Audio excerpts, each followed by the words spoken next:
भगवान श्री कृष्ण ने कहा है कि दिन अच्छा या बुरा नहीं होता, बल्कि अच्छे और बुरे हमारे कर्म होते हैं। तो इसी बात को सिद्ध करने के लिए आज मैं आपको एक कहानी सुनाने जा रहा हूँ, जिससे आपको पता चलेगा कि कर्म चाहे हजारों वर्ष भी बीत जाए, किसी ना किसी दिन हमारे सामने आते हैं। अच्छे कर्म अच्छे दिन लेकर आते हैं और बुरे कर्म बुरे दिन लेकर आते हैं। तो आइए आपका रॉकेट यूट्यूब चैनल पर इस कहानी को देख लेते हैं, जिससे आपको पता चलेगा कि दिन अच्छे या बुरे नहीं होते, बल्कि वे हमारे कर्मों का ही परिणाम होते हैं। ये अटल सत्य है कि कर्म कभी पीछा नहीं छोड़ता। जैसे एक बछड़ा हजारों गायों के बीच अपनी माँ को ढूंढ लेता है, वैसे ही हमारे किए हुए कर्म, चाहे वे अच्छे हों या बुरे, हजारों वर्षों बाद भी अपने कर्ता को ढूंढ ही लेते हैं। यहाँ एक ऐसी ही मर्मस्पर्शी कहानी है जो हमें कर्म की प्रधानता का बोध कराती है। प्रायश्चित का दीपक, एक मार्मिक कथा। काशी के एक प्रतिष्ठित परिवार में पंडित दीनानाथ रहते थे। वे समाज में बहुत सम्मानित थे, पूजा पाठ में निपुण थे और लोग उन्हें धर्म का अवतार मानते थे।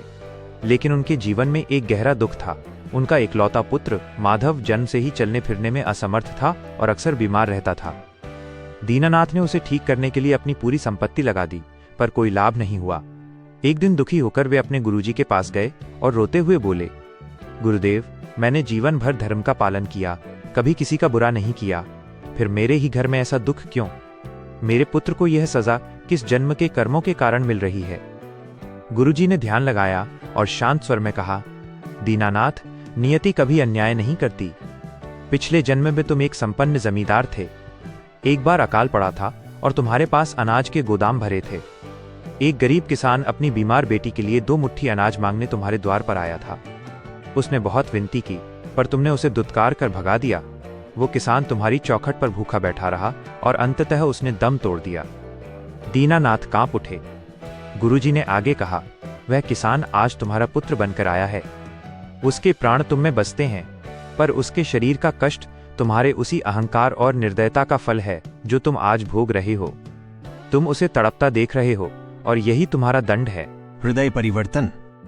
दीनानाथ घर आए और रोते हुए अपने पुत्र के पैरों में गिर पड़े। उन्हें समझ आ गया कि दिखावे की भक्ति से कर्म नहीं कटते। उन्होंने उसी क्षण अपना बचा कुचा धन गरीबों की सेवा में लगा दिया। वे खुद कुष्ठ रोगियों की सेवा करने लगे और असहायों के लिए अन्न क्षेत्र खोल दिया। सालों बीत गए। दीनानाथ ने सेवा को ही अपना धर्म बना लिया। एक रात जब वे माधव के पैर दबा रहे थे, माधव ने पहली बार अपनी धुंधली आंखों से पिता को देखा और मुस्कराया। उसने धीमी आवाज में कहा, पिताजी, अब मेरा भार उतर गया है, मुझे शांति मिल रही है।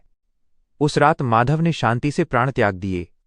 दीनानाथ की आंखों में आंसू थे, पर वे दुख के नहीं, संतोष के थे।